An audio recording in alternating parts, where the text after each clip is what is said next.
জনজাতি কৰাত মোৰ কোনো আপত্তি নাই পূৰ্ব জনগোষ্ঠীসকলৰ যদি কোনো হানি বিঘিনি নহয় তাৰ কাৰণে 6 জনগোষ্ঠীৰ এটা মোৰ আপত্তি নাই আৰু 6 জনগোষ্ঠী জনজাতি কৰাৰ ক্ষেত্ৰত আমাৰ চৰকাৰে 19 চনত এটা সিদ্ধান্ত গ্ৰহণ কৰিছিল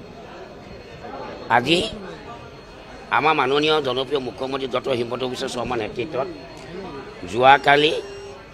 কেবিনেটে যেটো সিদ্ধান্ত গ্ৰহণ কৰিলে এতিয়া এটা ঐতিহাসিক সিদ্ধান্ত এটো ভাল সিদ্ধান্ত হৈছে কাৰণ 6 জনগোষ্ঠীক জনজাতি কৰাত কোনো আপত্তি নাই আৰু এতিয়া এটা কথা ভাল হ'ব যে যদি অসমত 6 জনগোষ্ঠী যেটা জনজাতি কোন এটা সিদ্ধান্ত গ্ৰহণ কৰিলে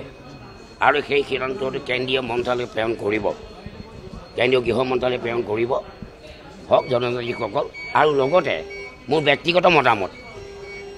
যেহেতু 6 জনগোষ্ঠী জনজাতীয় কৰণৰ দিশে আগবাঢ়িছে